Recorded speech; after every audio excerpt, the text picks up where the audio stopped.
Shrimp Farm, welcome to Mark Shrimp Tanks. In today's video we're going to be looking at these super crystal grades that we have over here, super crystal red shrimp that we have over here, right? Mine was called Santa grades originally, and I got some super crystals in there as well. By the way guys, let's just go over this a little bit basically, if I remember correctly, right?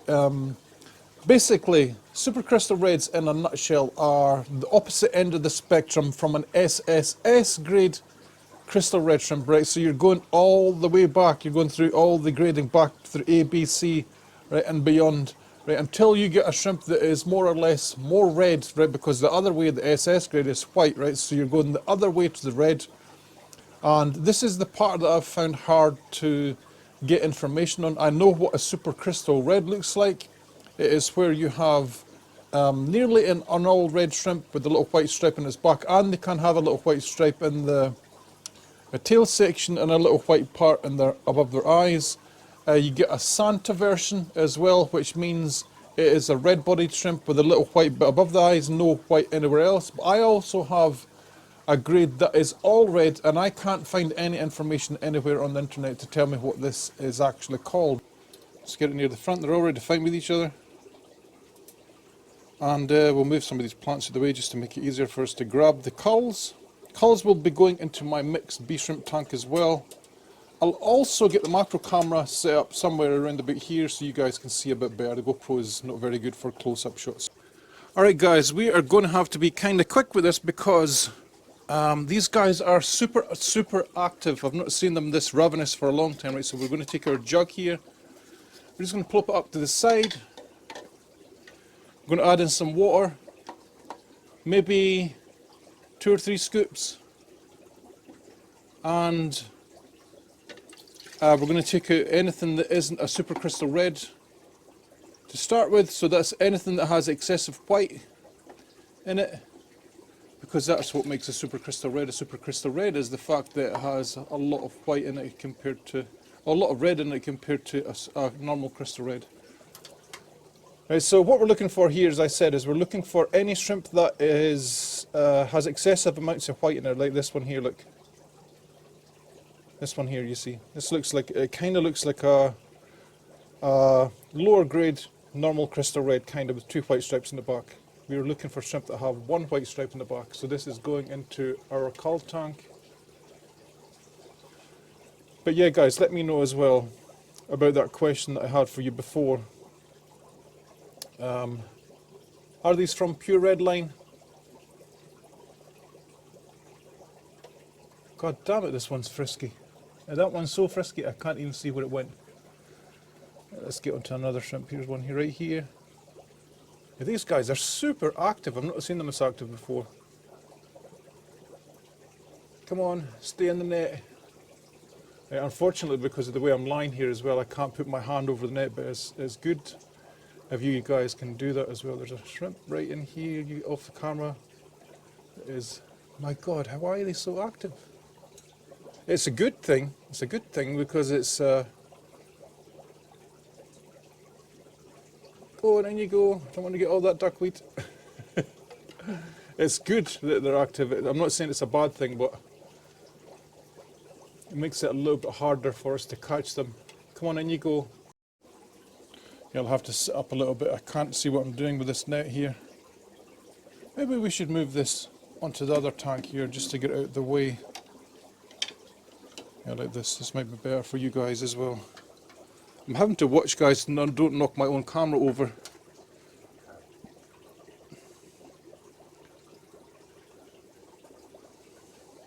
Let's get you, little fella. You see what I mean? How active they are. It's almost impossible to catch them.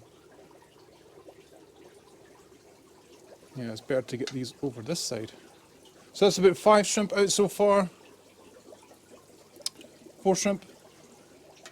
Let's see, is there any more? There's not as many as I thought actually. That's kind of cool. They are so hard to catch though. It's a little bit unreal. Did that one jump out? It did. These guys are mega hard to catch today. another shrimp. So this is how you cull your supercrystal reds. Obviously, I wouldn't have all the camera and stuff in the way, but yeah, this is how you cull them. And guys, we're going to drip acclimate these into the tank. I've found it seems to be better for all shrimp if you drip acclimate them to new tanks. Even if you think they're the same parameters, drip acclimating them, just make sure that there's no extra stress on the shrimp. There's a really, I was going to say ugly, but it's not ugly, it's just a little bit different than the rest. Here we go. Maybe I need to go slower into the tank. You see here? That's what it is. I need to just be a little bit more. I need to be a little bit more gentle in my approach to these guys. Let's go. Is there any more? So we're looking for shrimp, guys, as I said, that have multiple white stripes in the back. One stripe in the back is good. If it's a broken stripe in the back, we should remove it. It's a broken stripe right here. You see, it's hard to see on this. It looks like one stripe, but on the other side, it's actually broken in half. Just take your time. Hopefully that one didn't jump out. They're actually playing ball quite nicely now. Since we did our little video on adding our ADA soil to this tank, we're still getting ammonia in the tank, right guys, but at a lower pH, it isn't an issue. Ammonia at a lower pH isn't an issue. Once it starts to go below a 7 pH, it's no longer toxic to the shrimp. Right, so that's how we're able to do this. There's one there. No longer toxic to the shrimp, right? So bearing that in mind, guys, it's probably quite important that you add your prime in the beginning, but it's not something that you need to continue to do once the pH drops below 7, right? So I haven't actually added prime to this tank for a while because I don't think it's needed. You can see how active the shrimp are, and it's yeah, it's worked perfectly what we did with this tank, switching over to some ADA and this filter here at the back. You see, this tank isn't anywhere near as bad as I thought it was, guys. This might be a shorty video. One here. Take your time. I am noticing that the shrimp are actually jumping out the net quite a lot. It's twice I've actually pulled the net out and there hasn't actually been a shrimp in the net. Come on. Let's see, is there anyone else? Because we're kind of struggling to find shrimp that are what we would call culls. Anyone else? That is actually a very good job, I think. Let me see. I'm just looking for anything else that is a little bit broken, the white in the back.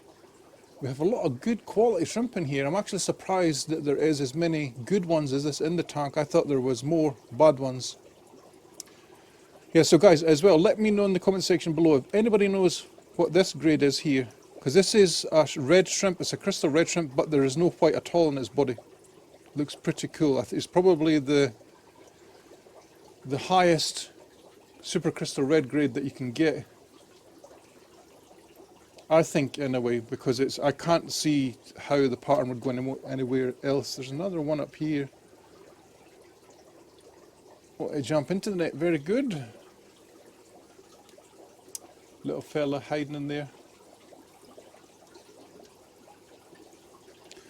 Let me see, so if there's going to be any more, it's going to be like shrimp that are at the back here that are not on camera. So there's been no deaths at all in this tank, which is rather impressive, guys. I was actually shocked. I thought with the change in this filter at the back there would be some, but there hasn't been any at all, none. Normally you'd see like a carcass and the shrimp start to eat them and whatnot, and I haven't seen a single one.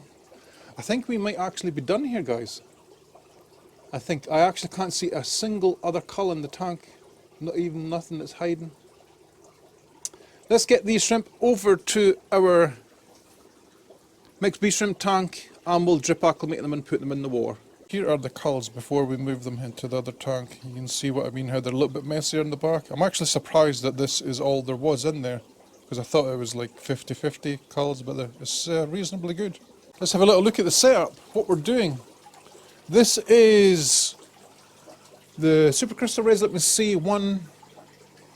You see what I mean? How active they are? 1, 2, 3, 4, 5, 6, 7, 8, 9, 10. So there's only 10. Count them if you will. Leave me a comment in the comment section. This is where they're going, and these guys are doing really, really well in here. Since we added this soil in the back, the tank is starting to look much, much cleaner. This is what happens when you add just a little bit extra soil to the tank. These shrimp here will not be going into this tank until the water parameters in this bucket match the tank, right? So I've just been over there to the supercrystal red shrimp tank, and the water was 300. So let's have a little look here. 300 US Siemens. Let's have a little look and see. 302, oh, it is almost the same. 302, no, 296. I always make the mistake of measuring this in flow. Measure it where the water's a little bit stiller. 294. Right, so it is very marginal. Guys, if you're looking at TDS, this is like, I don't know, like 4 TDS difference. So it's very, very small, but I have plenty of time on my side. The other things I did get here, guys, that I didn't mention is I always like to add, in that amount of water, 1 drop of prime, right? Because then it'll stop any ammonia, nitrates, anything that's in that water affecting the shrimp. And I also like to put in a tiny little bit of Vugel as well, because it's an anti-stress type medication type thing. Oh God, I look like the elephant man in this picture, don't I? Let's get the glasses back on. I'll be back in a second, guys, once these shrimp are ready to go in this tank. It will be a few hours. I'm going to leave it that long. I'm in no rush at all. So I think we have one more shrimp in here to catch, guys. We waited approximately 2 hours just for this to get even with the big B tank. But these shrimp are looking really nice. They're looking in really good condition, so it's well worth doing this, guys. If you don't have time to drip acclimate shrimp, maybe shrimp keeping isn't for you. Look how nice they look. Let me just quickly change hands because I am right-handed. It'd be easy for me to put these guys into the tank with my right hand. Look at them, aren't they gorgeous? Let's go. I'm going to stand a little bit further back this time because I do notice sometimes I get a little bit too close and it goes quite a bit out of focus. Come on, they are so nice. Sometimes, guys, I don't realise how nice my shrimp are until I see them like up at eye level. Oh, look at them. They're gorgeous.